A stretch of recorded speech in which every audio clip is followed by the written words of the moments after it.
What's up? What's up?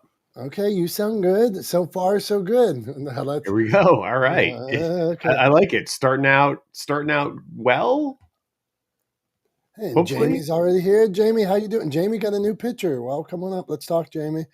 Yo, yo, yo. I decided, Tom, like if we're gonna have this room, this space, and Yeah. if there was a proper intro, like how you should start a room, a show, I like a month ago, I just decided I'm good with yo yo yo.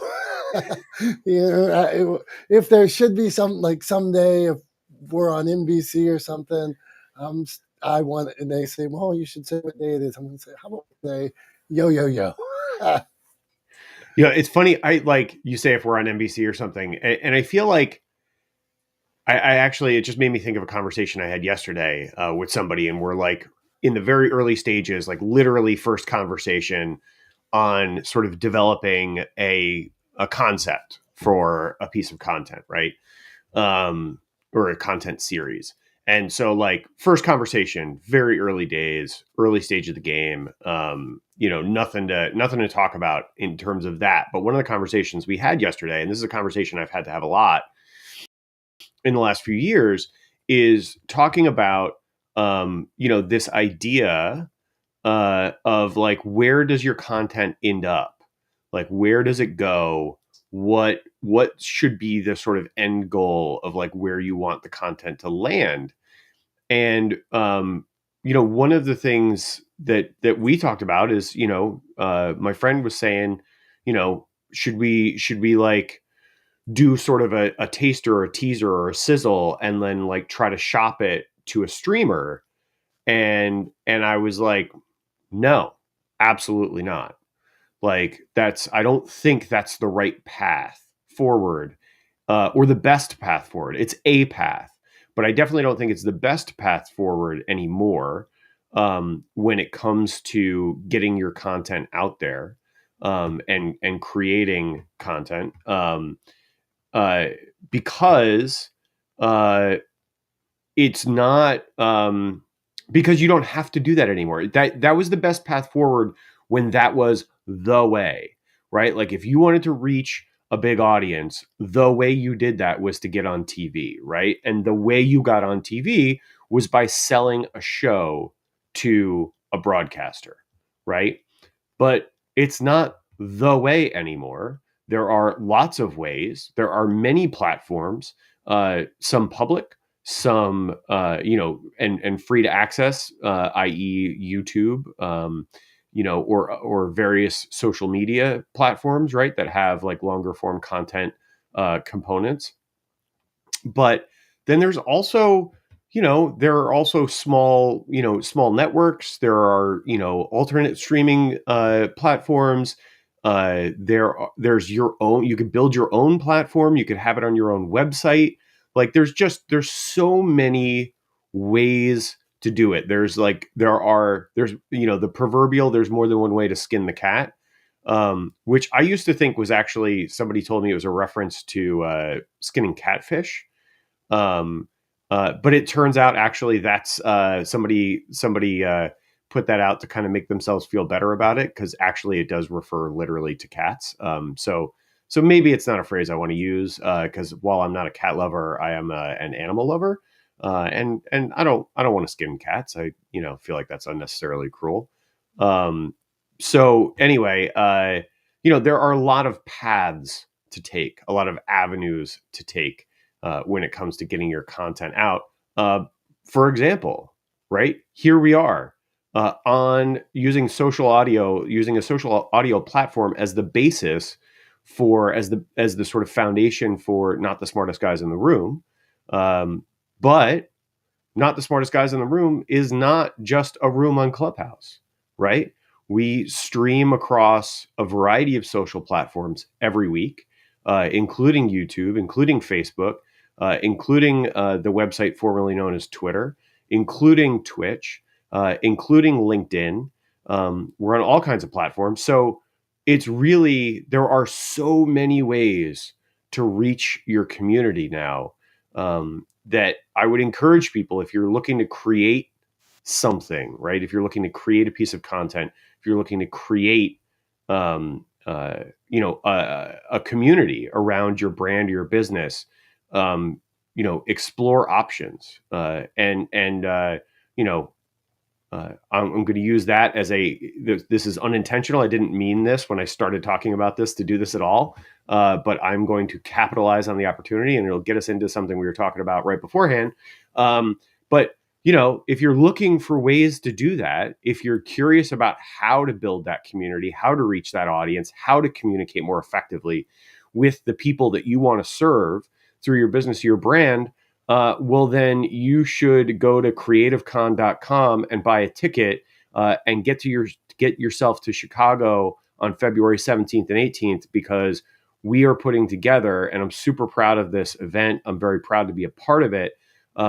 We're putting together an amazing 2-day event that is specifically designed to help creatives reach, build community, and develop relationships, real relationships that translate into brand growth and business growth, and ultimately, increased impact and greater impact for your branding and your business. So, if you're not doing anything, February 17th and 18th, go to the Metropolis Performing Arts Center just outside of Chicago and join myself and Dom and our friend Julie and a whole bunch of other folks at Creative Con.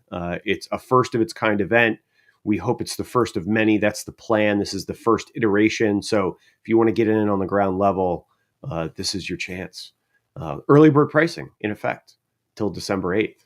And we've got a free event coming up on December 2nd, a free online masterclass event coming up on December 2nd that you can sign up for too. So just go to creativecon.com. That's CRE8, the number 8, TIVE.com, CRE, the number 8, TIVE.com. Go there now, get your tickets, and come see us. Come spend time with us. Ask us questions. Test us. Have fun. There we go. What else you got going on in the middle of winter, right? That's why we put it. That's why we did it. Hey, that was a good Julie. We're getting Julie to throw that link up. Okay, Jamie. So, how are you sharing your message? Different places. Is there a platform that helps you get your word out there? Is there somewhere when you want to promote? Is there some way when you need publicity that you're like, this is my key. This is how I do it, or are you just, or are you? I was thinking when Tom was talking, like Mr. Beast. I wonder if Mr. Beast has more views than the Super Bowl yet. Like, I mean, here's a guy that has used YouTube as his main platform and probably has more views than any traditional. He might have more views on his last video than every show on cable combined. So just a thought. Okay. So Jamie, how are you sharing your message? Come on. Morning, guys. Well, I share my message mostly on Facebook. I started with Facebook, and I'm planning a YouTube. And sorry, my cat's hungry, and a TikTok. But I'm very cautious with the TikTok. I'm setting it up. It's a TikTok for my dog. So, but my social media right now is Facebook and Instagram. I've been sharing most on there.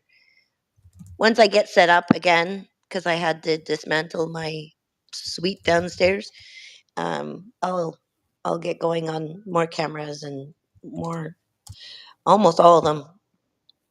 But that's what I do. I'm Jamie. So if you want somebody to find out about you, Jamie, that you're doing voiceover work or something like that, you feel you would use Facebook. That would be a primary tool for you. We'll call it a tool or a resource. I could say that it's easier for me to just ramble off my Instagram. That's much easier for people to get to because I could just say it. So I like that it's together now, but you can't share all stories to each other, but for the most part you can. So yeah. Okay, let's keep it rolling. Go on, Tom. Well, I was going to say, Tom. I mean, if it's easy to say your Instagram, say your Instagram. Yeah. Like, what you doing? What are you waiting for? Yeah. JAIME.hill HILL.VO. That's it. Thanks. Jamie Cool. Hill VO. Get it, Jamie There you Hill go. voice over. That would And- unless VO spells like vinegar and oil or something. Go on. Dom, I just pulled it up. You were asking about, or just kind of throwing it out there out of curiosity. Mr. Beast, latest video 10 days ago, 103 million views on YouTube. He's got 210 million subscribers. So roughly half of his subscribers have seen that video. Like, I don't know if that's, obviously some of those are probably new people. It's not necessarily all subscribers, but roughly half of his subscribers have seen his latest video, which was 10 days ago, 103 million views, and he consistently gets over 100 million views on videos in like sort of the first month or so. So, I would just say, his most popular videos have like, over 500. His most popular video has over 500 million views. So I would say he consistently delivers audience bigger than the Super Bowl. Isn't that something when you like we break down and we like Tom, you were saying like I mentioned earlier that someday we could sell Not the Smartest Guys in the Room to NBC, and it was a flippant comment, and I know on my show Bikes and Hikes sometimes I shouldn't say that, but sometimes we talk about, hey, maybe someday we'll go somewhere else with it. Don't replay that, but maybe like Tom's saying, maybe that's not the best place for it. There's a new distribution model when you're talking about getting yourself out there. And I heard Scorsese one day. They were asking him. They were like, "What would you do if you were a new director trying to break into the film industry?" He's like, "I'd make a film and put it on YouTube." And it was that. He's like, "We didn't have that back in the day. You have this distribution model where you could go straight for it." So. All right, we're talking publicity, we're talking promotion. Go on. I was just going to say, and then, to back it up, right? Because I want to make sure we're being accurate. So we're talking about Mr. Beast getting, over 100 million views on a video in 10 days. The Super Bowl last year brought in 115.1 million viewers across all platforms. So he routinely delivers Super Bowl numbers, if not better, right? Within a few weeks to a month of putting a video up on his platform, on his YouTube channel. So he's a unicorn obviously in this world, but like I think the proof is in the pudding. If one YouTube channel can outperform the Super Bowl or perform on par with the Super Bowl multiple times a year, like once a month, 12 times it's like 12 Super Bowls a year, right? So like I just feel like it really drives home that point. It's there are lots of pathways to success. And the other thing I wanted to add too is, when we were talking about Creative Con and I was kind of doing our, pitching Creative Con and talking about it. I was very specific. This is what we were talking about right before we got on. I was specific about the fact that I'm proud to be a part of the event. I'm excited for it. And I'm excited for the impact that it's going to have on the creative community. And that's the context in which I'm sharing it. And there's a distinction to be made there between promoting your work, right, and self-promotion, right? And the distinction, the way I heard it described just the other day, I saw a video yesterday, was the difference between self-promotion and promoting your work. Is self-promotion is where you shine the spotlight on yourself and you talk about how great you are. And promoting your work is where you talk about something you've created or something you're involved in that you're proud of, right? And promoting that. And one is sort of not a great look, right? The self-promoting, not a great look, talking about how great you are. Nobody really loves anybody bragging, but talking about things you're proud of and sharing those things with the world is important, something you should do, and something there's nothing wrong with, right? So I just wanted to hit that because we were talking about how you put your content out there, how do you communicate, right? How are you promoting your work, right, to the world? How are you talking about the things you're involved with that you're proud of, and how are you sharing that with the world so they have the opportunity to benefit from the work that you've done, right? So what do you think, Dom? Is that a clear topic? Yeah, I like that. I like that topic, and so many people struggle with this.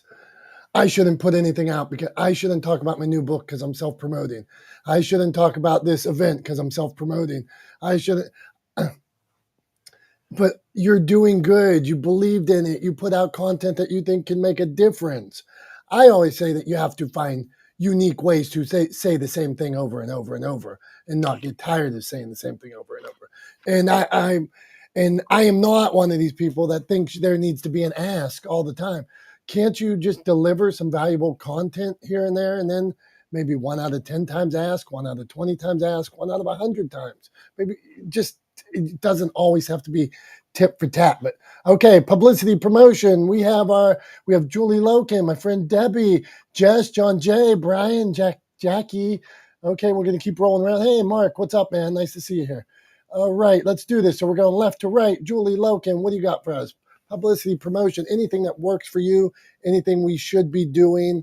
What do you got for us, Julie? Nothing works really. Nothing really works. But I'm just teasing. I want to give a huge shout out to these amazing humans: John J. Wiley, Jessica, Debbie, Brian, Jackie, Mark Ronick is amazing, Cade, Kevin Keppel. I don't know if you guys know him. He's amazing. I had a great conversation with him yesterday. I think he is, on his way to Creative Con in February. But, I think what I find the best way to promote ourselves, if you want to promote yourselves, and self-promotion is so important and is so hard and so uncomfortable. I know the truth is when you make a real difference, you connect other people, you care about other people as much as you care about your message. That's the game changer. And why don't you write for Newsbreak? I was going to tell John J. Wiley this is his favorite thing. I'm going to let him talk about it because he's an expert and he was sending me his latest article. I just wrote an article for Newsbreak, 30,000 views, something like that. 30,000. I'm not exactly sure what the number. 30,000 views. It can be incredible if you get on the right algorithm, and it's so awesome. I want to let John talk about it because he's the expert. And I also want to thank Brian Alves, who just did an amazing book trail for my grandfather's book. It made me cry. So thanks, guys. So just be genuine, but do different things. Don't keep doing the same thing you're doing every single day. Posting on Instagram, yeah, it's great, but you can get lost because that's what Instagram wants you to do. They want you to get lost and addicted. So thanks, guys. I appreciate you. And guys, check out our masterclass upstairs, the link above. Mark Ronick is going to be speaking there and some amazing other people. Probably, maybe we'll get Tom to speak. Oh, no, he's a marathon or Ironman, but Dom will. It's a marathon. I'm not doing an Ironman, but I am running a marathon on December 2nd. So yeah, you're right. I won't be there, but I'm going to try to put something together for folks so I can add some value to the conversation on that day. So working on that, got it on my schedule. But yeah, and I agree with you. I just want to jump back to what you said, Dom, about not always having to ask. I 100% agree with you. I don't think you always have to have an ask. I think a better way to think about that is rather than always having an ask, make sure you offer. Right. So don't walk around with your hand out going, hey, put something in my hand. Right. Walk around, offering to people saying, hey, do you need this? Right. How can I help you? Rather than saying, what can you do for me? Right. Ask people what you can do for them. I think that's a much better way to do it. And ultimately, I think we'll accomplish a better result than walking around with your hand out all the time asking. Right. So don't browbeat people with asks. That whole notion that everything has to have an ask, I couldn't disagree with more. And we'll get some hard. There will be some marketers that say, "Oh well, that's everything should have an ask." Well, I'm just saying I don't think you need to live in that world, and to me it's a turn off, and that's my opinion. There might be somebody that says, "Well, based on these metrics, everything should have the ask." Well, if that's how you want to be, more power to you. But I'm saying it is a turn off to a lot of people, and as soon as you make that ask, a lot of people say, now I see. He wasn't really given anything in the first place. He wasn't given value. It was all a funnel to get me to here. So now we're going to my friend Debbie Griffiths. Debbie, she wrote a book. Anything that works for you or any questions, Debbie, that you think, well, this is a great way to market or get yourself out there, or these are some things I had some trouble with, and maybe our group of experts here could answer. What do you got, Debbie? Good morning, everyone. I don't know that there is any one thing that works, and I think I kind of try and change it up. Basically, I'm on the social media platforms, Facebook, Instagram, Threads, X. Trying my hand now at creating little videos or something in shorts for YouTube, trying to go in that direction, just for creativity and variety. I also have a blog on my website that I know I need to be more consistent on, but, just send out messages really, of value. And I agree with, Julie and you, Dom, you know, don't always do the ask. You got to show the value. You've got to be, people will connect with you when they think that you're genuine and that you really do care.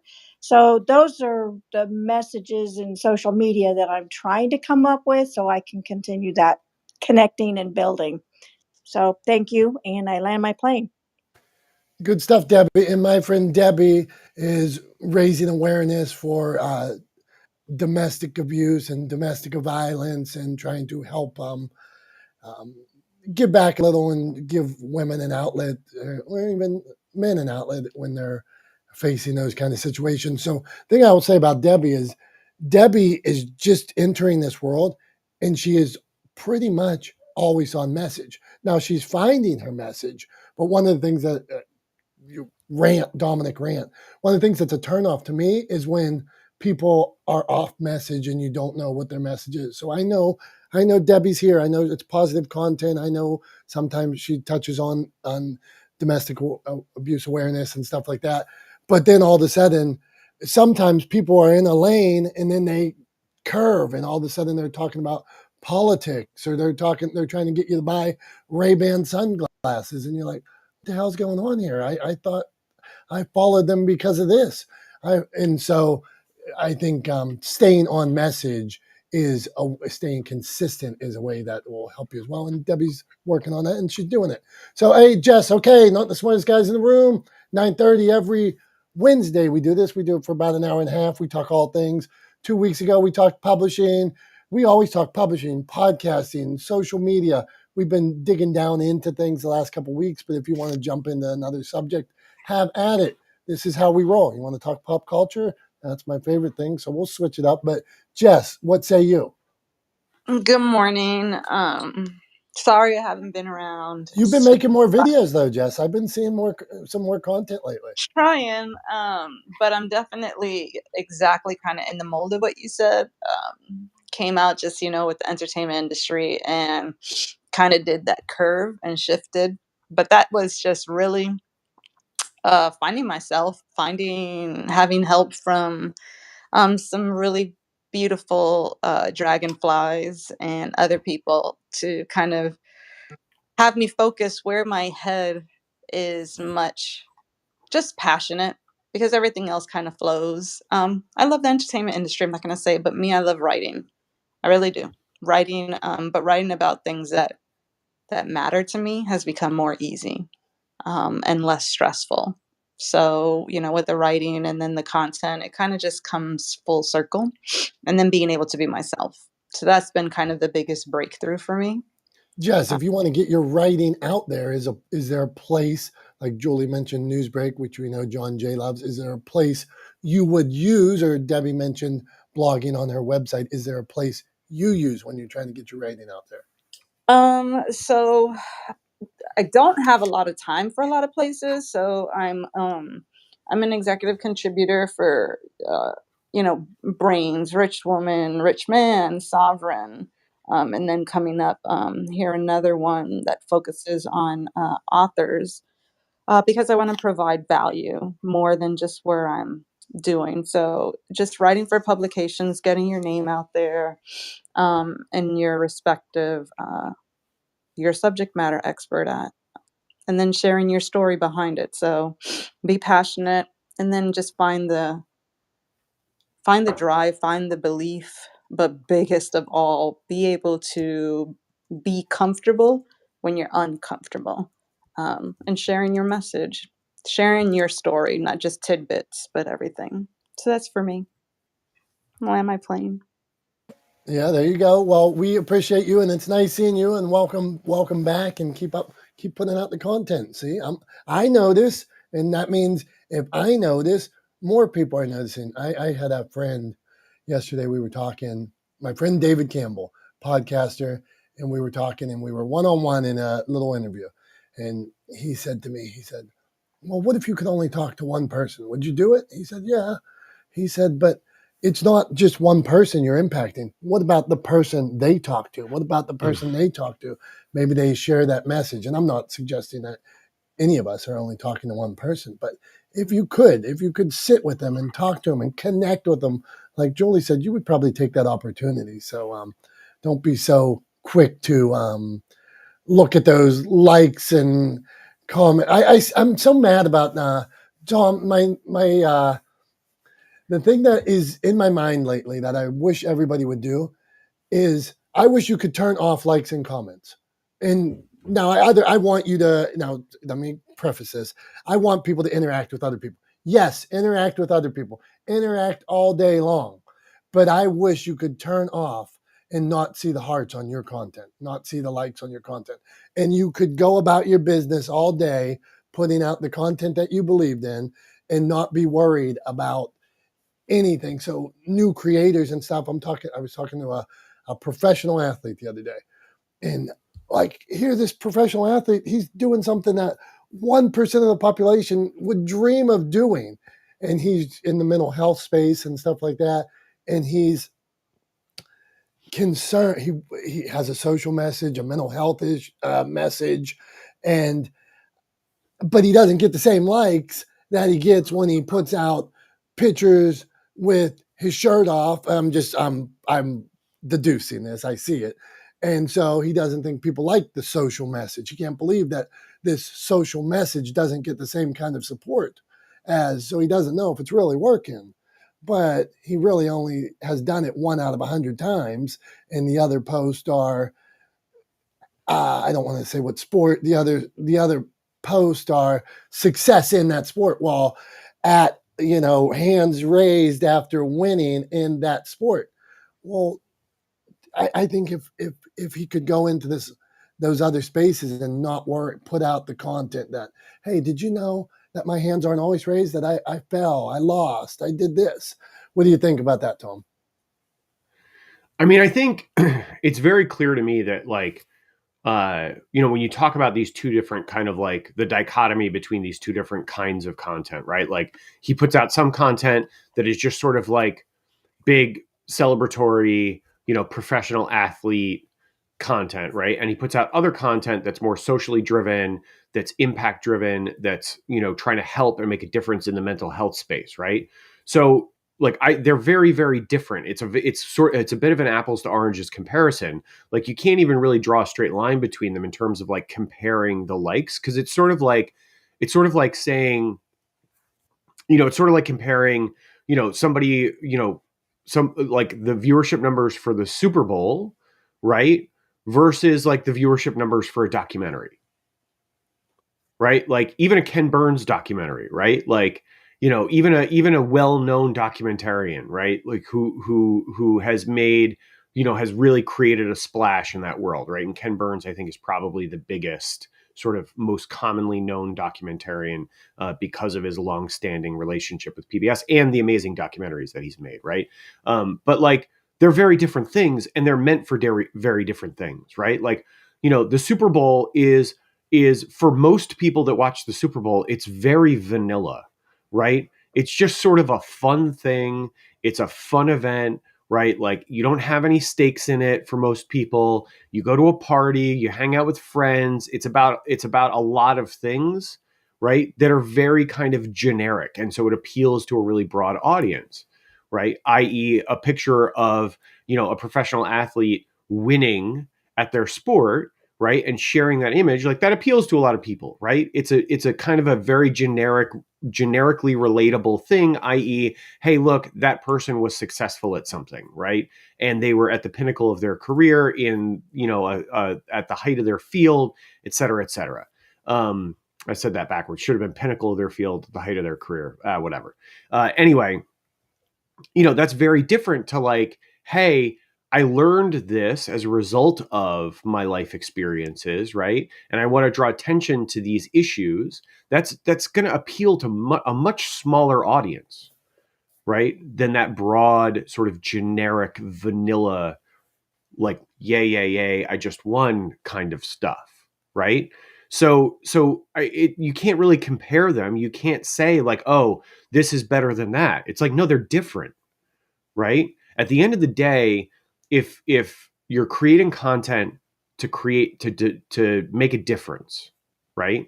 In whatever way, you're working to make a difference. If you're working to create impact in whatever way you're working to create impact, you have to be okay with knowing that it may not be big or even as big as you're used to in other parts of your field to start, right? And it may not ever get that big. So the goal, you can't really compare the goals because they're different, right? The goal in one is to gain, recognition, to gain popular support, et cetera, right? The goal in the other is to make a difference for people. So I think if you're making a difference for a person, I count that as a win, right? If you're making a difference for 10 people, I count that as a win. That's a huge win. Those 10 people's lives are measurably better because of the thing you created. That's a win. It doesn't matter if 1,000 people click a thumbs up button on social media. It means nothing, right? In that context. So I think you have to take everything, put everything in context and look at it through that lens rather than trying to compare apples to oranges. It's the same thing. I had somebody ask me if I was trying to get on a bestseller list with my book, Legendeering, right? And my answer was, I don't care. And they were like, huh? What? What do you mean you don't care? And I genuinely mean, I do not care if Legendeering ends up on any bestseller list. Makes no difference to me. That's not why I wrote the book. And that's not the intention with which I wrote the book. And that's not what I want the book to do. I want the book to humanize the world of business, right? That's what I want the book to do. And I don't see how being on a bestseller list improves, whether or not I start to make that mission a reality, right? Like, so I don't care if it gets on a bestseller list. In the long term, do I want it to sell a lot and spread the message a lot? Absolutely. But bestseller lists are all about sort of short-term sales in a narrow window and blah, blah, blah. You know all this, right? Like, and if anybody's curious, look it up. Like, how do the bestseller lists work, right? I don't care about that specific metric. It doesn't mean anything to me, right? Over time, do I want it to sell a lot? Yes, because that would help spread the mission. But do I care about getting on a bestseller list? Really not. Really don't care, right? And so I think it's just all about the context, right? How are you looking at something? What is your goal? What is your mission? And is what you're doing in service of that mission? And if the answer is no, then why do you care? I don't know. That's my thought. I want to know. All right, let's keep cruising. Live. I added live to the room. Although, did you guys notice in the hallway, Jason? We're going to John Jay, then Brian, then 7-2. But Jason told me the other day that you can like mute things in the hallway, so you can go out to your hallway and let's say there's a bunch of stuff that you don't like that isn't content that you want to see. So I would prefer to see live rooms because the way I use Clubhouse, I use it passively a lot of times in between meetings. So I just want to listen to live music. I can't push buttons. I can't sit there and like navigate whether it's, I just want to listen and maybe I have 10 more minutes. I'll jump up if somebody says something. That's how I use it. So Jason says you can go out to the lobby and if there's a bunch of content that you don't like, you can like push on it and hide that content. Then you'll get more live content. So, all right, we're talking publicity, talking promotion, talking sharing your message. John Jay, we're going to get you on a plane. I'm hearing John Jay might get on a plane and come to Creative Con. The invite is out there. So, and hey, other people got stuff going on. We realize everybody can't come either. So we appreciate you considering it. And there's a master class too. So, John Jay, what's going on? How are you promoting besides Newsbreak? What's working? Oh, Newsbreak is big. It's been a real big game changer for me, and it generates revenue. I sent Julie an email. I just got my first deposit into my account from them. Facebook is also generating revenue with their performance bonus. Those are two separate revenue streams. But the added bonus, the really big reason for Newsbreak, which by the way, for those who don't know, is 50 million monthly users on there. You can create news articles, and when you get a certain following and meet the criteria, you can earn revenue. But it generates domain authority and backlinks for your website. So I just did an article for a podcast episode. Those traditionally don't do as well as other news articles. However, they both include links to my website at the bottom. So all of them generate more backlinks and increase domain authority and increase search traffic. So it's a win-win. Secondly, the big one for me is Facebook. And I would say this, and I'm glad Tom brought up Mr. Beast. It's not in my realm. I don't do videos.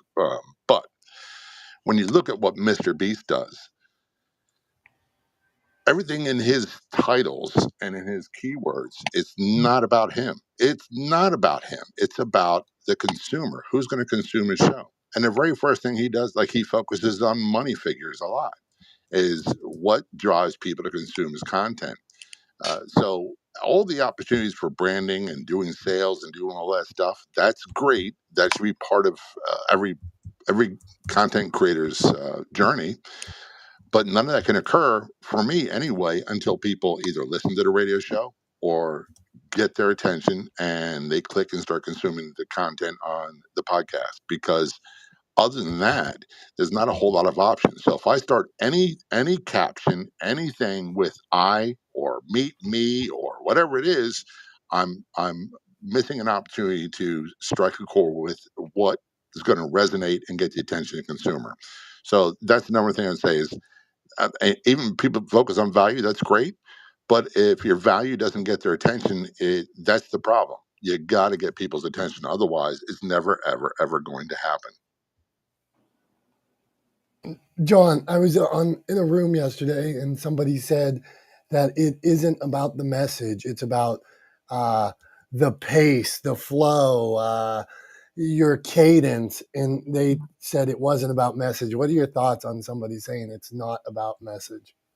Well, I agree and disagree. So when we talk about for like my world, in Tom's world and other people's worlds, if you're creating content, let's just say you do a podcast or you do a radio show or you do a video, cadence, presentation, deliveries, all part of that, and we're all going to get better. It's very much a learning curve.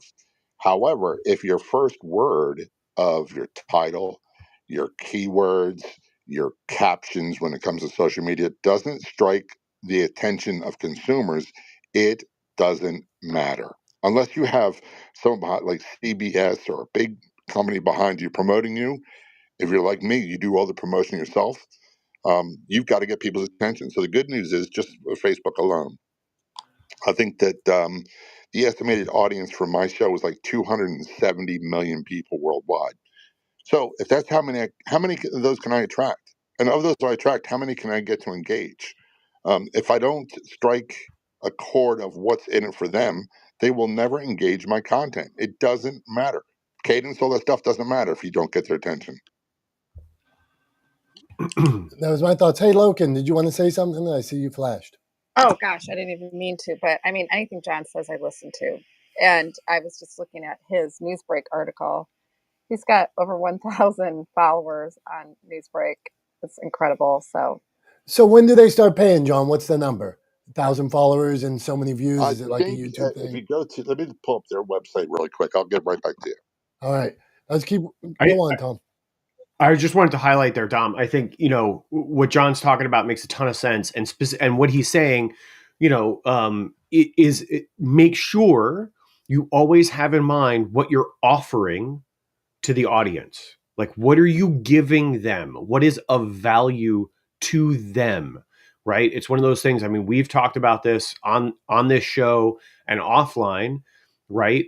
We both have experience doing public speaking. We've both been paid to get up on stages, right, and speak to audiences. And what's the number one rule of public speaking, and it translates directly into content production as well, right? Whether it's video or radio, whatever the case may be, writing a book, right? What's the number one rule? It's not about you, it's about them, right? You are not creating the content for you, you're creating it for the audience. So what is the offer? What are you giving them? What's the value for them? That's the only reason they're going to come and stick around, right? It's not because of, some outmoded sense of adoration for you, right? I'm sure, who this hypothetical person we're talking about is perfectly lovely, but that's not why they're sticking around. They're sticking around because they get value from it. It's for them, right? That's why John has a loyal audience. That's why he's developed this following on Newsbreak, is because he always keeps the audience in mind, right? He's always creating for the audience, right? He's making sure that what he's delivering is valuable to them, right? He's always offering. And that's the thing that a lot of people get mixed up. They spend too much time asking and not enough time offering. And I think it's a requirement because it disappeared on my page. Is you got to have 10 articles and 100 followers. So you can do that literally in a weekend. And by the way, I've had some. If I look at the total analytics for 6 million impressions, and that part is here and there. Just because it's an impression doesn't mean it's on Reddit. Where it's important is there's 261,000 views. That means 261,000 people read what I put up there. 2,299 likes. I don't really care about that, but it helps grow your following base. Your followers, I have 1,352 that get alerts when I put up a new content. So that's the thing. And you can even, in addition to create revenue and grow your domain authority with backlinks, which Julie can explain more.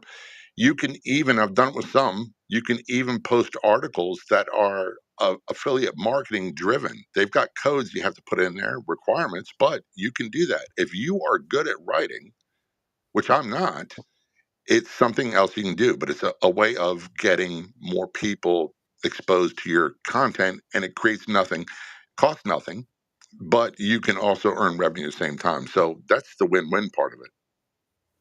And with Newsbreak, you have to be very news oriented.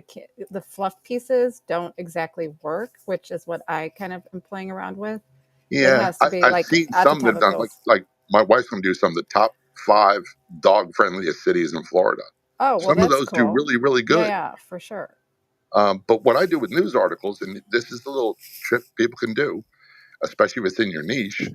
I'll go to a news article. I did one recently where the headline is police officer shot in Houston chase.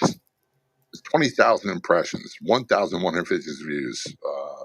Of those, 1,151 were in app, and it's shared 16 times, and I generated revenue from that. I'm not in Houston, but I found 2 news sources that did. I copied and pasted everything they had. I went to Newsbreak. I knew ChatGPT. I said, rewrite this. Then I copied and pasted that, rewrite it as a news article again, and give attributions to those news sources. The big thing is you've got to have at least 250 words, and you got to have artwork for every episode, for every news article. That's the thing. If you don't have access to copyright free material, you got to find that. Because if you don't have access to it, you can wind up getting a copyright strike, which is a good way of getting deplatformed. And the best thing about it, if you don't write, well, there's 2 really great things that John, maybe I don't think he mentioned, is that first of all, it doesn't cost any money. Like a lot of us, it's for public relations. You have to pay to play. If you're writing for those big magazines, often you have to pay, and they allow you to promote your clients, yourself.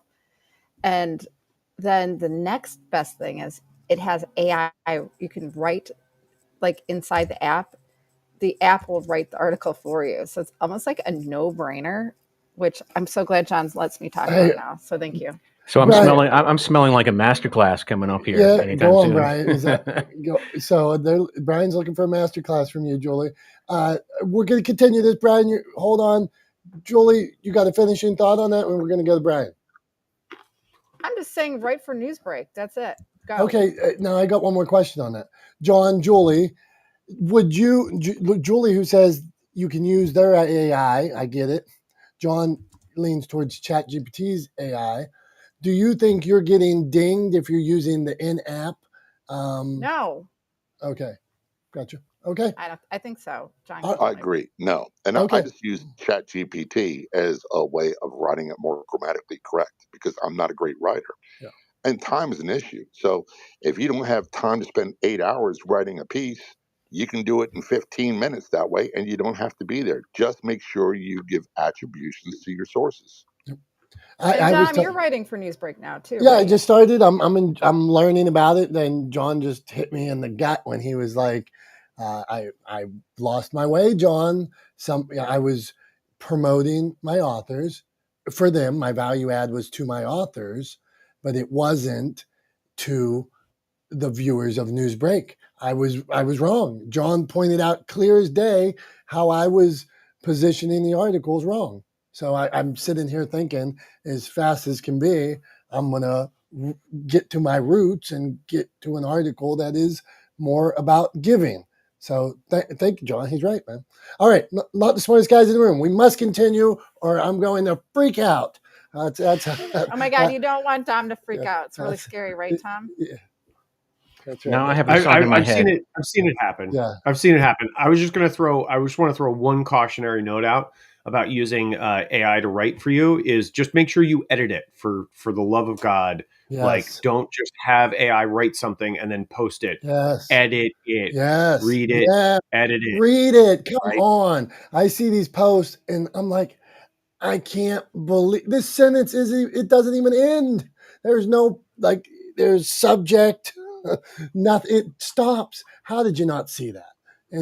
Or repeated the same line 2 lines later, but written. They do this a lot. So they'll rewrite the same line in the next paragraph. It's the same paragraph. It's just rewritten. So watch. I mean, come on. All right, Brian Alves. Number one, I have a question for you. The other day we were talking. What were we talking about? I said it takes 20 years or 10 years to become an expert. So and I'm just saying that people need to put in the work. And you made the comment that maybe they're not doing things right. So is there like a line where you know that, man, you should have been there by now? Or is it, hey, I'm wanting to become I would like to play Amazing Grace on the piano sometime. And I used to take piano lessons like once a week, every 2 weeks. I know nothing. I forgot even where middle C is. So I'm going to stink for 20 years, Brian, maybe 30 years. Is there a point? You get what I'm saying? Yeah, kind of. I don't know if there's a question in there, but sometimes people don't really know that they're already there, right? If you're into it like 20 years, 10 years, 5 years, 6 years, whatever, you could already be there. But I don't know what the question is on that, but I'm not an expert and I've been podcasting for like 80 years and I'm 18 years. And I'm still not an expert in it. I mean, I have lots of experience. I've been through the ups and downs of it and through the ins and outs. But I'm still not an expert. I'm still learning. Brian, I think you meant 80 years, actually. Yeah, 80. Yeah, I'm not even 80 years. But anyway, so yeah, we were talking about promotions and all that good stuff and Mr. Beast. And I had the pleasure of doing a book trailer video for Julie. And we did something brand new. My team did something amazing. Yeah, we did. I'm so grateful. Yes, you're very welcome. We did something brand new in that video where we took a still photo of her grandfather and actually made his head move and his eyes look into the camera as the AI announcer was introducing him. And apparently, Julie, thank you for letting us know that it evoked emotion. It made you cry, and that's what we're in for. And that's what your promotional anything that you do in content, it should do something. And for Julie, it evoked emotions and made her cry. The video might do something for someone else. The goal is to basically get people to buy the book. Video has to do something for the viewer. It can generate a click, additional interest, a branded memory. And she cried. So that was awesome. It did something. That's what my team and I always want to do. Like, he's awesome. And Dom, like, I think I sent you the video. Like, he made my grandfather, who's been dead for like 20 years, come to life. It's so insane. Yeah, it's creepy. We actually left out the part where he like gives a smirk, and it just didn't go with what the announcer was saying. It's like he looked at the camera and he gave like this smile, and it just looked really cool. But anyway, so my team and I, we brainstorm ideas and we dissect Mr. Beast constantly. And from our perspective, Mr. Beast is not just a series of these videos. He's actually like a phenomenon in digital marketing and social media engagement. I mean, if it's about the audience, he has these elaborate videos that focus on the audience. It's always something a philanthropic stunt, a viral challenge, an extravagant giveaway. And those stunts, they're performing these large scale attention grabbing activities, and they're giving away large sums of money, cars, houses, to random people. So the content he's creating is specifically for his audience. He's like creating these expensive challenges, engaging charitable acts. So he basically blends like entertainment with generosity, and that's why he basically has like this massive following. So he's doing something different all the time, and that's what we should do in our promotion and what we do to promote our content, our services, our products. Try to find something that you could do different. I know we have a big thing on the wall in my office. Think different. I know it's kind of cliche, but think different. When your competition zags, you zig. When they zig, you zag. So always do something different. And for Julie's video, we did something different, and I think it was impactful. Thank you, brother. Zig when they zag. That is a good overall tip of, like, if you were looking to get back like a little bit of the roots of the room today, like we were talking about publicity promotion. Well, you're doing video, you're creating videos for people, you're creating stories. Is there a way that you think that something you've seen work for your clients or you as far as promotion or publicity? Yeah, just do something different that your competition is not doing. And it may be so simple because everyone now is like, okay, I have to do a video, I have to write something, I have to put a blog post up, I have to put social media. And we're finding that, our clients are just the market. I mean, it's just saturated. You're constantly getting bombarded on your phone with something, someone trying to tell you something constantly. And it's just so, you just scroll and you don't pay attention to it. So with my clients, it's either a video. Sometimes we invite like our last client, we invited a bunch of people to a drive-in theater. A bunch of potential people, customers to a drive-in theater. We did something really, really weird and just projected this short film up on the screen, and that was totally different. I mean, we captured their attention, we had impact. So I guess, just do something different. Always zig when they zag, zag when they zig. That's all I can offer. We accept, man. We receive it. So good advice from our friend. All right, not the smartest guys in the room. Tom, what do we have up next? We got Beth, Prof T, Paul, Elise. Go on. What do you want to weigh in on anything there? No, I'm good. I like that. The zig when they zag is sort of like I feel like it's akin to my thing that I say all the time, which is that I always try to come at problems sideways, right? Try to approach things sideways or from the side rather than head on, right? Yeah, similar idea. So I like it. And if that is not a book title, Brian, you should have. It's got to be a book title, but if it's not, you should take it for whatever someday when you decide to write. All right, Beth, move on. We're talking about promotion, publicity. What works? What do you like? What do you got for us?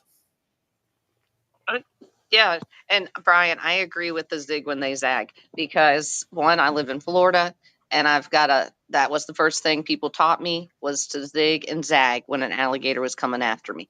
But luckily that has not happened.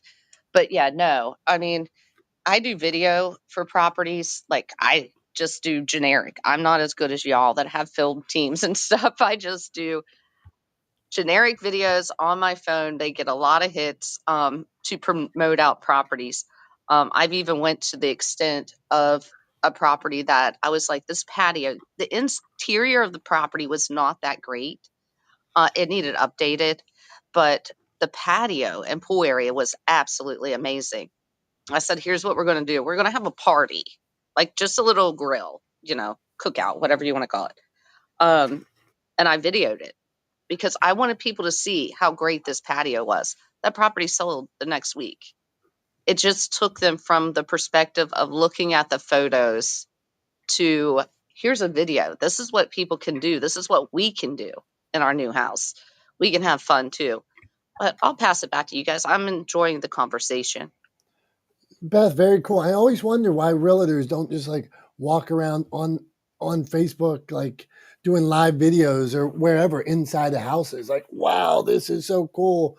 Imagine yourself being here. I mean, like exactly what you're talking about. Seems like I'd do that day one in the house I was trying to sell. Whatever. Okay, Prof T, what do you got for us? Weigh in.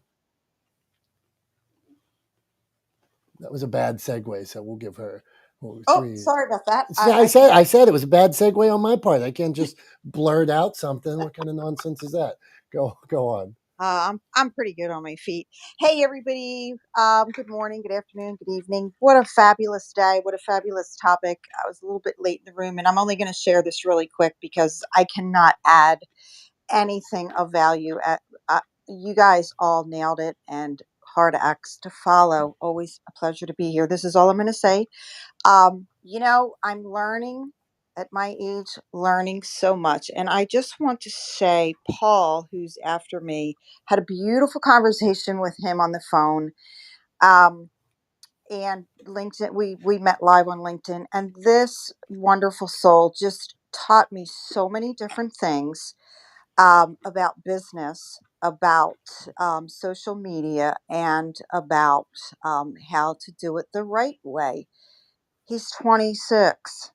And I just hung up and my jaw dropped. And I said, thank God for people like Paul, who just spent an hour with me, just talking and encouraging me. And you guys, I could probably be his grandmother or something. All right, that's all I'm going to say. So, you know what? Here's my tip: always be learning and don't take yourself so seriously. Thanks, Prof T from Philly, where it's just a bit chilly. Back to you, sir. Thank you. Thank you, Paul. Thank you, Prof T, and always be learning. Wasn't we just have to go right to Paul because Prof T said she took her time to give props to Paul. So Paul, man, we met on LinkedIn Live the other day, which is it's a unique platform. I'm a believer in social audio, and I think they're stepping up their game over there. It's not as good as this. They got some bugs, and it's a tad antiquated, but I think Microsoft still owns them, so they'll probably figure it out if they see that. Go on, Prof T. Dom, can I just say something real quick? Yeah. Paul, I'm sorry. I cannot be your grandmother. I can be your sister, your older sister. Okay, thank you. That's all I wanted to say. Yeah, come on, Prof T. Exactly. Okay, Paul, weigh in. Publicity messaging. So Paul focuses a lot on LinkedIn, I believe. So, Paul, how are we underutilizing this valuable resource, and what do you got for us? Oh, Dominic, first I just want to say thank you so much to you and Tom, and it's great to see you again. I'm mainly on LinkedIn, so I don't really come on Clubhouse much.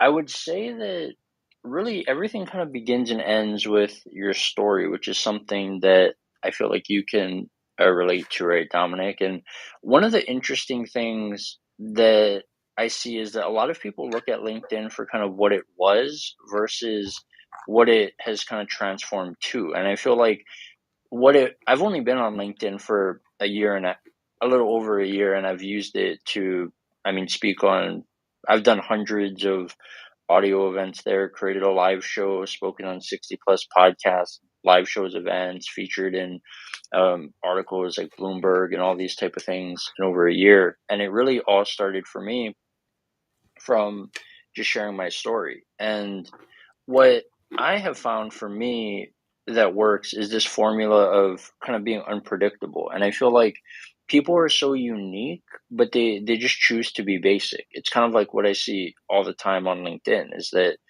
people have these incredible stories, but they choose to just talk about a really surface and generic things. And my whole thing with how I connect with people on LinkedIn is tell me something that I can't find on your profile, right? That I actually have to take the time to have a conversation. And for me, it's been really easy to stand out just because I've been in the adult world since I was 16 years old.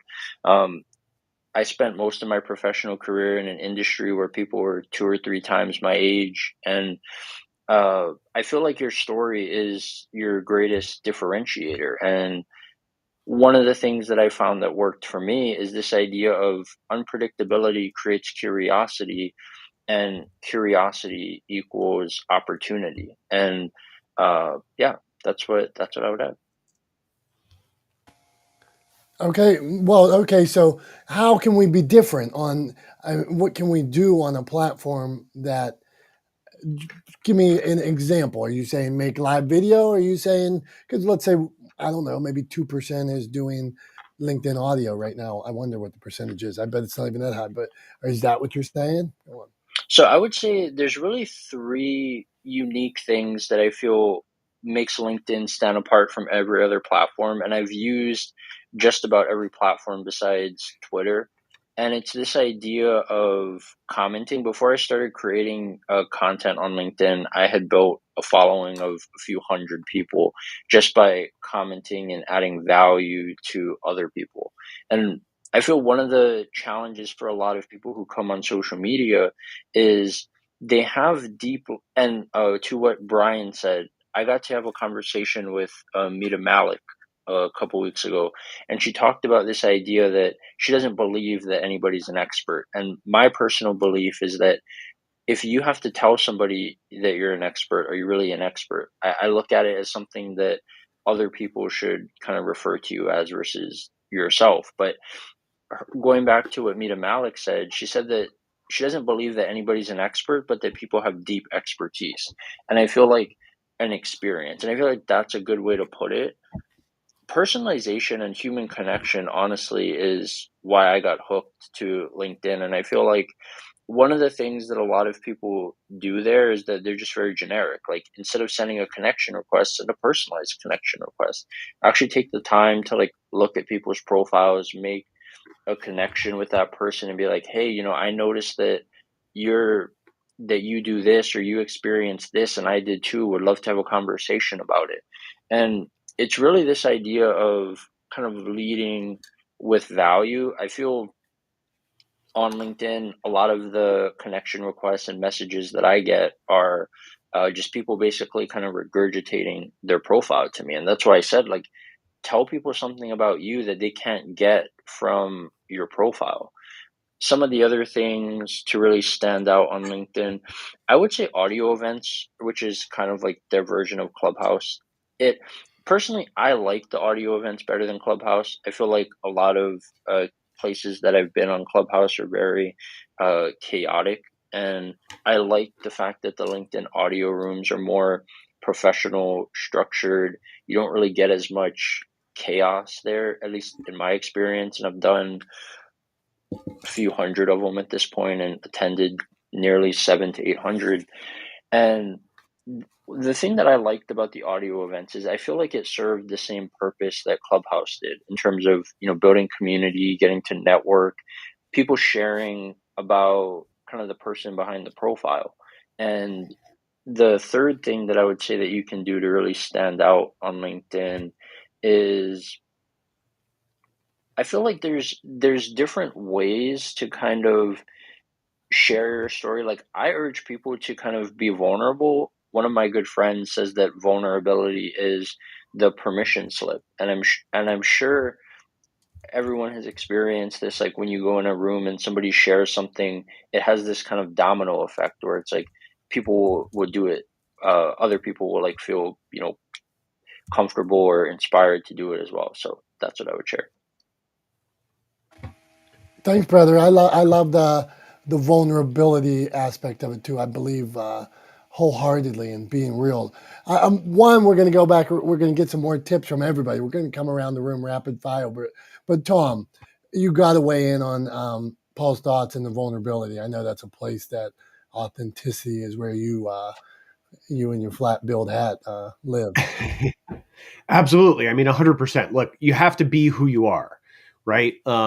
And people get caught in this sort of trap, and this applies, I think, across social media. It applies in generally how a lot of people simply put themselves out into the world or out in public. And what they do is they sort of put up a veneer, right? They gloss over, they paint over all the sort of rough spots, right? They hide the imperfections because they think that what people want to see or what will benefit them the most is if they put forward an appearance of perfection. And the truth is that everyone looks at that and instantly recognizes that that person is not being honest with them, right? They instantly recognize that it's too perfect, right? It's too good to be true. And so they don't pay attention, they don't listen, they don't follow, they don't join the community, they don't subscribe, right? They don't become a part of your world or get into your orbit because they know you're full of shit, right? Sorry, but call it like I see it, right? They can tell, right? The BS meter pegs into the red, and they go, you know what? I don't buy it. I'm not buying it. No one's life is like that. I'm out, right? So what you do when you're vulnerable, what you do when you're authentic, right? Which is, I think, is a way to be vulnerable, right? Especially in a public space, is just genuinely wearing your heart on the sleeve, being your most authentic self, right? In the person that you portray out into the world. What you're doing really is you're creating places and points where your audience, the people consuming your content, the people that see you and interact with you on social media, right, or on the internet, can, or even in real life, right? You're creating places where they can identify with you. So we all have individual lived experience, right? My life is only mine. I am the only person that will ever have the exact collection of experiences that I have, right? And that's true of everybody in here. We are all a product of our experiences, and all of us are absolutely unique, right? But we have commonalities, right? There are commonalities to the human condition.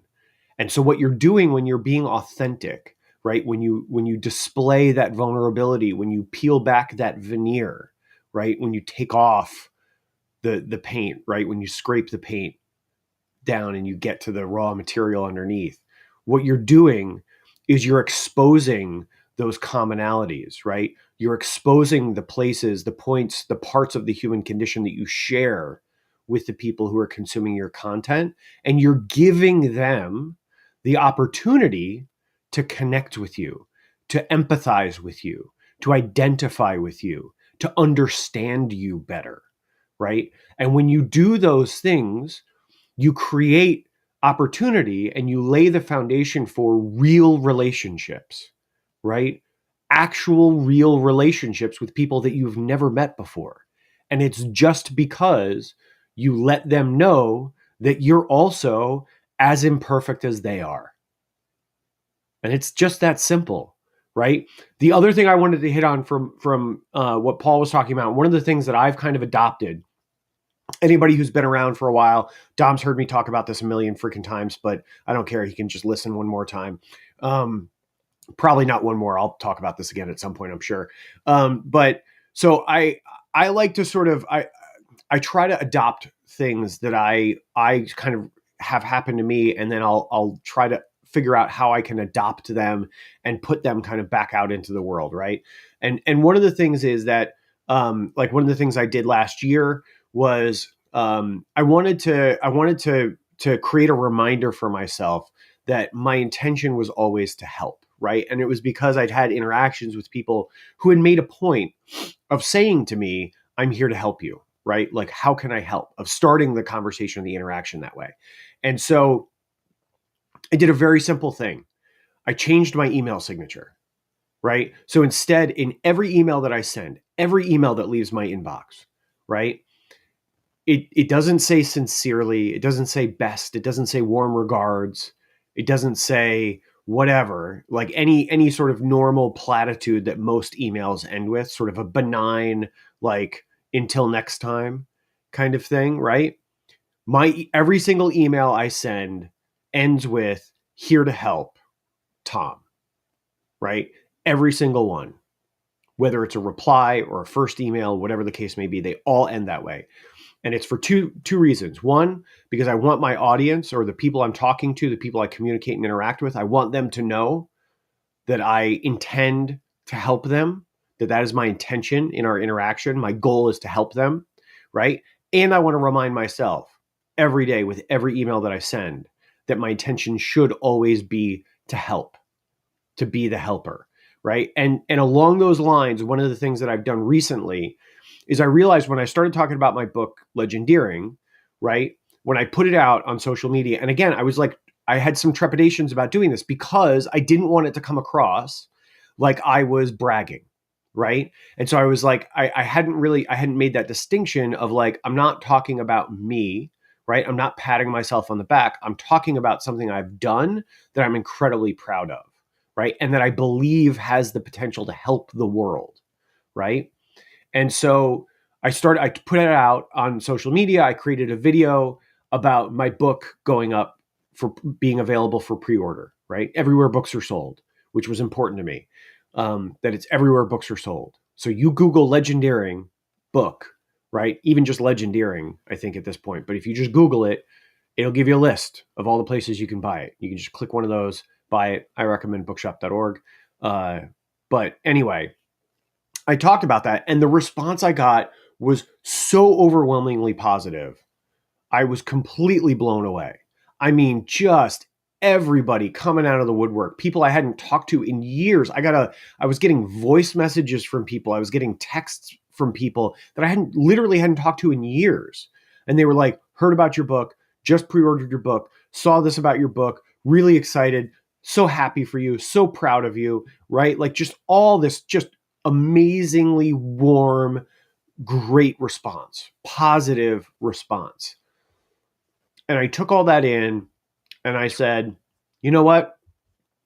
I want to do that for somebody else because that feels freaking amazing. It feels incredible to get that kind of response when you put something out that you're proud of and to get this overwhelming positive response back from people. And so that's something that I've been trying to do every time I'm on social media, whether it's Instagram or LinkedIn. I honestly, those are the two places I spend more time than anything else. I try to interact with people's posts. And if somebody is celebrating something, if somebody is proud of something they've accomplished, if somebody is putting out into the world something that they've created, I do my best to interact with that post and to say, hey, you know what? Congratulations. Happy for you. Proud of you. Can't wait to see it. Right? Because I know how good that felt, right? And how motivating it was for me to keep going when I shared that first post about Legendeering going up for pre-order, that I was like, I want to do that for other people. I want to give that to other people.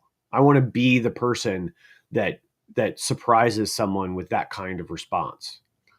And so I've been trying to do that. And I think it's very much in line with what Paul was talking about.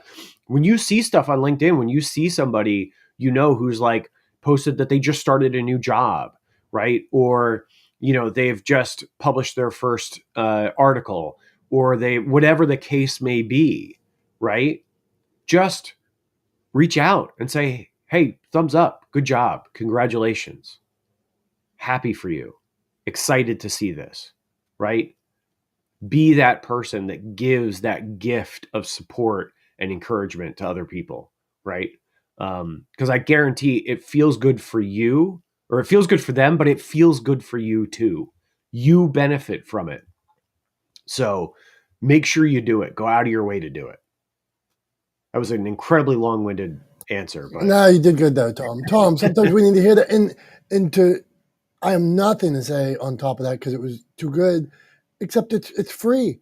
Like if your friends, how could you lift a friend? How could you lift a business owner? You could share, comment.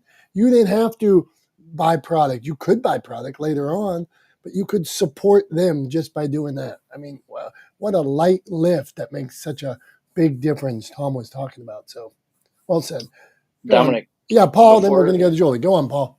I want to respond really quick to what Tom said, because I'll give you guys kind of some personal goods for me. That's how I end every connection request that I send. Is I ask people, how can I support you? And when Tom said that, the here to help thing, that like really spoke to me. The other thing that I wanted to add too is that personalized video and like, what is it? The voice notes, that's like so powerful, because a lot of people that I meet sometimes, like, it's kind of a weird thing for me. Like, I'll play with it, but they're like, "Oh wow, nobody's ever sent me like a personalized video." I've spent the past couple of years training and getting to meet like some of the most successful people in the world, and a lot of them, I've paid them zero money, and it's just from maybe watching like a podcast or something that they did, sending a personalized video, and just said like how meaningful that was for me, and like, had some type of relation to it. And I've been able to build relationships with these people, because it's easy to think about it, right? You see people that have hundreds of thousands, millions of followers. How many people do you think are actually like doing that type of stuff like for them, right? And like sharing them or making a video to be like, wow, this is like so impactful, and making it, building that personal connection. And I feel like that's what makes LinkedIn stand out, is it's all about the human connection. And really the platform has shifted to storytelling, whereas people, it's like, oh, this job search and for employers and all these type of things, people are building a brand, they're sharing their story and adding value through their experience. So yeah, love what Tom said. Right on, man. Thank you very much, Paul. Not the smartest guys in the room. We're going to, Julie Rock, what we're talking about is trying to get your message out to the world. What are the best ways to do it, whether that be video, LinkedIn, and a tip, something that works for you. Then we're going to go back through everybody and finish at Tom. So a tip from Julie Rock, how you could get your message out to the world. That was a weird roll of my R's there. Go on, Julie. Thank you. I think the best way to get your message out to the world is to just tell your message on every platform you can, specifically live. This morning, I was on Breakfast with Champions. I was so excited because it's like the first time I ever really got to speak on there, but they gave me an entire hour, which was crazy incredible. And I think that the best way to get your message out to the world is just to say yes to every possible opportunity that comes your way to speak.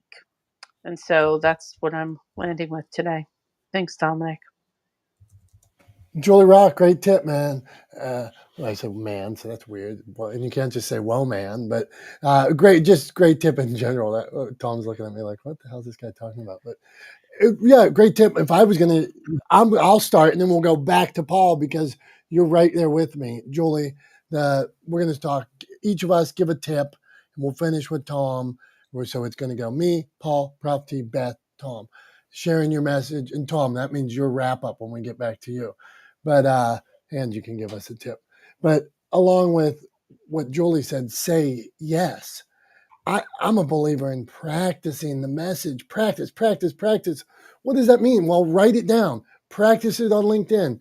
Practice it in Facebook. Practice it on Clubhouse. Practice it for 30 seconds.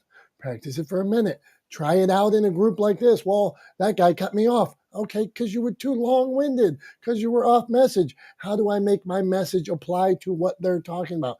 Practice it on video. Practice it for 2 minutes, 3 minutes, at a networking event, at the YWCA. Wherever you can, practice, practice, practice. So to roll it into Julie's tip, say yes, I'm stealing that, Julie, but not completely. I'll go practice. Now, Paul, it's on you, and then Prof T and Beth. A tip. You gave us a little LinkedIn tip. Maybe you want to go somewhere else. Have at it, my friend. I would honestly just say, when I started speaking to share my message, I got burnt out of like earning my way to the stage for podcasts and all these type of things. And the the LinkedIn audio events, and you can create your own stage. Stop trying to earn your seat at the table and just create your own. Yeah. And if you cut out on us, but I like this idea. Tom, is he still talking or he stopped? No, he finished. I think you cut out for a hot second. Okay, there. but earn your own stage. So true, like authors and stuff wanting to get to the stage. Their goal is the stage. How about turn the camera around for a week and do a video? Every week you don't have a speaking slot, do your own speaking slot from your phone. Hold your phone in front of us and do it. Get on a LinkedIn Live. Get on Clubhouse. Go on. Good stuff. Hey, before we get to Prof T, I'm looking at something here. I haven't done it yet. This is for the YouTubers or anybody streaming. This is show and tell. I'll keep it simple. Paul, since you may not have been in this room before, we also stream it live. Every week we do a show and tell. I'll show things that make me smile and stuff like that. So today, it's just simple. There's no long story to this one. Just Darryl Strawberry's starting lineup figure. Darryl Strawberry in the 80s, man, how he was the coolest human being alive. And he had his ups and downs like all of us. And then he won the World Series with the Yankees later on, man. So this is Darryl Strawberry starting lineup. I have a whole collection of them. I sold too many back in the day, but I still have a whole collection. So that is what you get today from Show and Tell. Moving on. Prof T, give us a tip for sharing your message. What do you got? My segues are, oh, there you go. You're on, Prof T. It's me. I was going to take the blame. See, I accept the blame. I'm not too proud. Go on. No, it's totally me with the little microphone button. So, I this is what I want to say.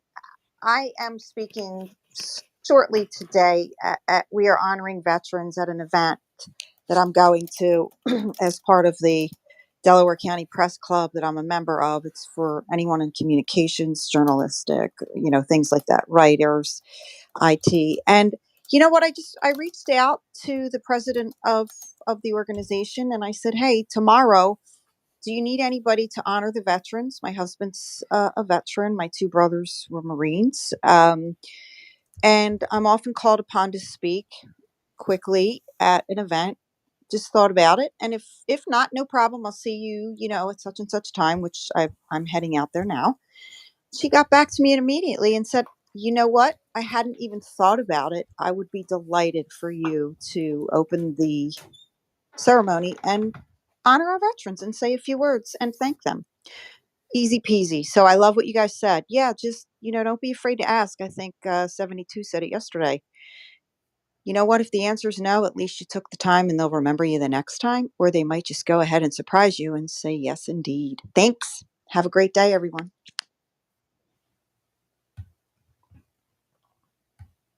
Thanks, Prof T. I think I think you're 100% right there that you just you can't be afraid to ask, right? You have to put it out there. You have to take chances, right?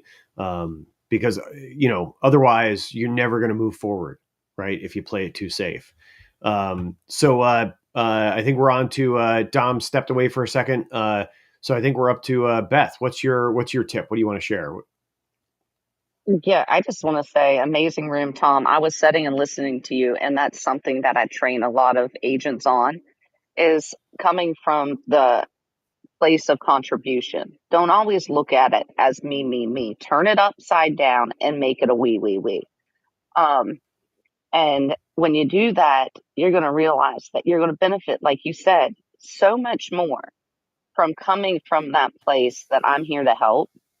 I'm here to, I won't sell your house, but that's not what I'm here for. I need to help you figure out what you need. Let me help you. I have a list of people I can help you with. And Julie, I am so glad. I have to say this. I am so glad and proud and my heart is pouring for you that you got an hour today in Breakfast of Champions. Absolutely amazing. And back to y'all. Thank you, Beth, and good job, and congratulations to our friend Julie Rock. We always want to celebrate people that are doing cool things. And Heidi, I see you on Clubhouse, so I just have to say, Heidi is helping us put on Creative Con. So you have to reach out, connect with her. She is a great resource. She's fabulous. We love her. And she just got back from Tony Robbins too. And I'm so jealous because I used to listen to the tapes and I have a Tony Robbins book. And I'll give you the last story, Tom, and then you can go on. But so Tony Robbins has this story he tells about taking the island. And like, if you want to take the islands, you got to burn the boats. And so he says, you got to burn the effing boats.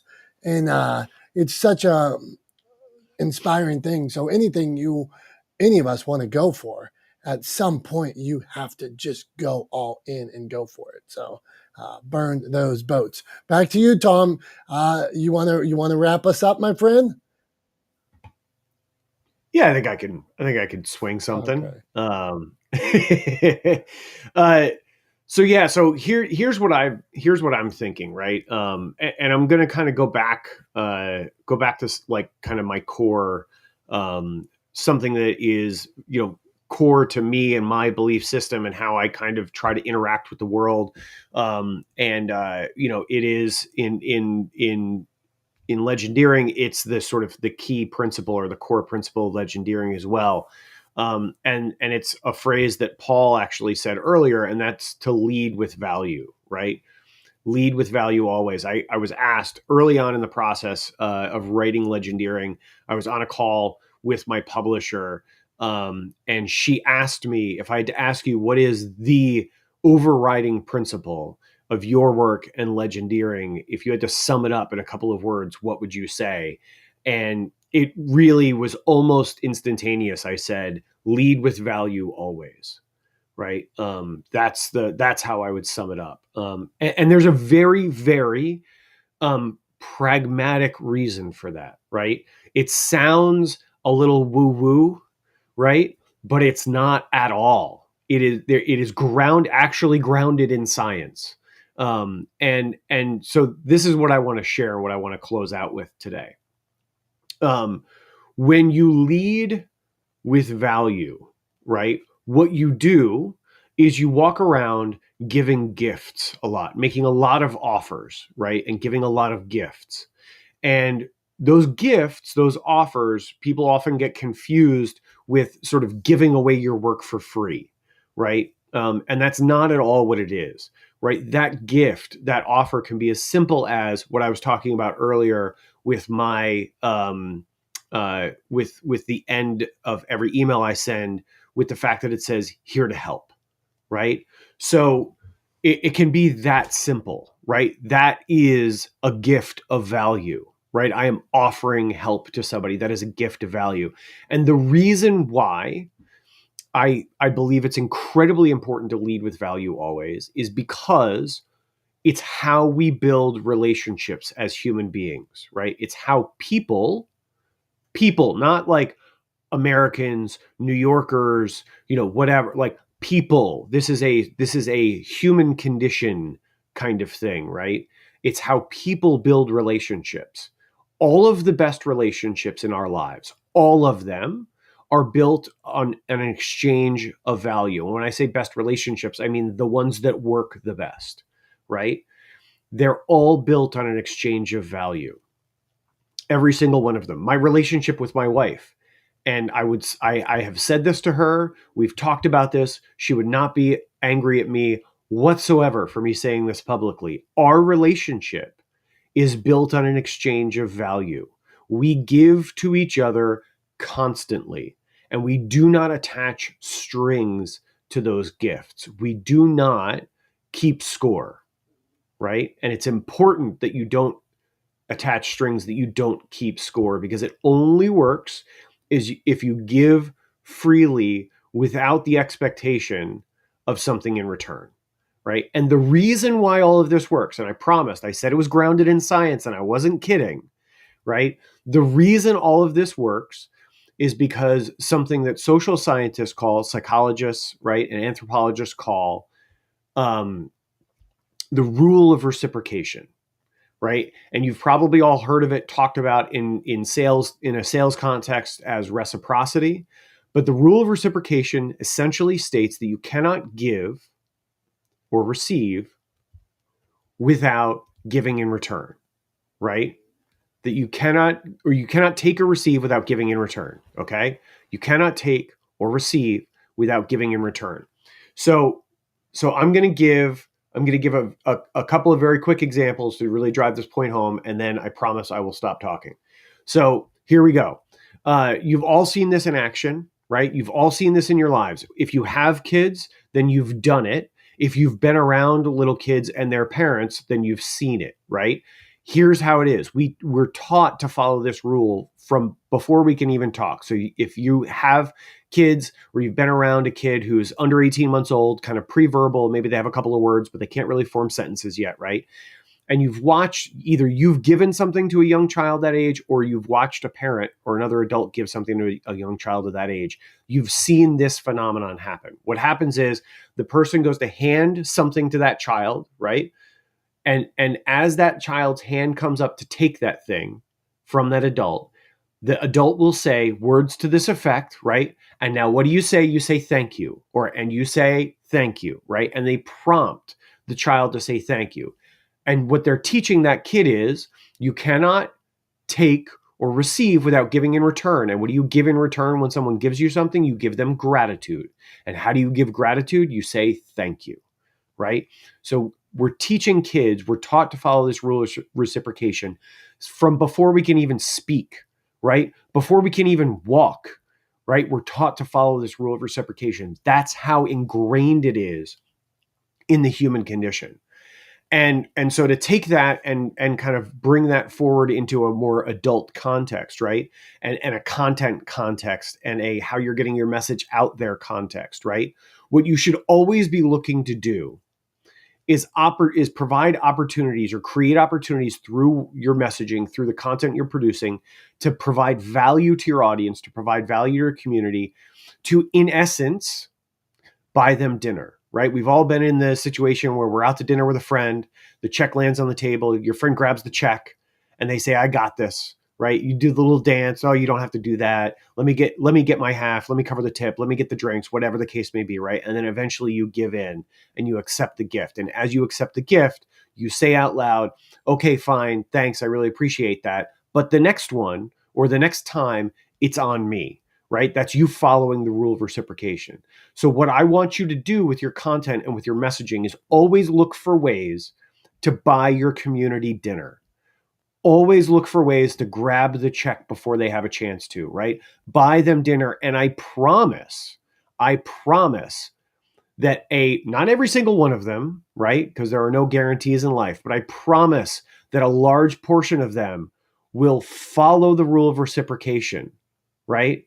A large portion of them will look for opportunities to buy you dinner in return. And they will start an exchange of value with you. And that, my friends, that is how you build a community. That is how you build an audience. That is how you lay the foundations for real relationships. And that is how you create impact, right? So that's what I want to leave you with today. Couple of quick housekeeping things before we sign off.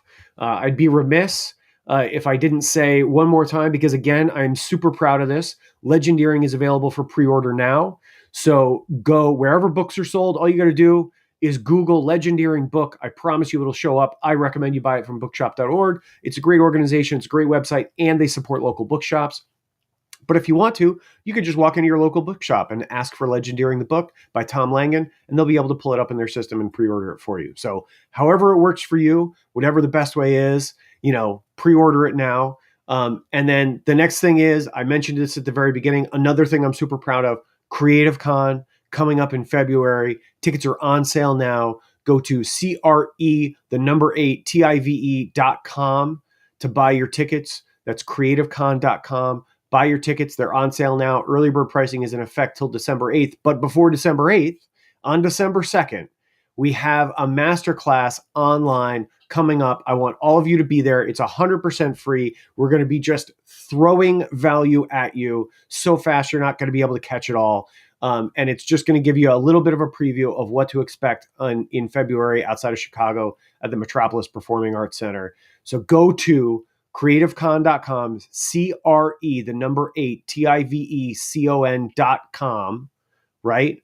That's CRE, the number 8, TIVECON.com to get your tickets and to register for that December 2nd masterclass. That's all I got for today. Thank you all so much for being here. I love you guys. I know Dom loves you guys. We appreciate you to no end. And we can't wait to see you on December 2nd and then to see you in person on February 17th and 18th. And spoiler alert, we might do a live Not the Smartest Guys in the Room at Creative Con.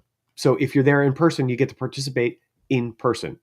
How freaking cool is that? Anyway, that's all I got for this week. Until next Wednesday at 9:30 a.m. Eastern Time, I'm Tom for Tom and Dom, the Not the Smartest Guys in the Room. We will see you then. We love you guys. Thank you so much for being here. Appreciate you. Bye-bye.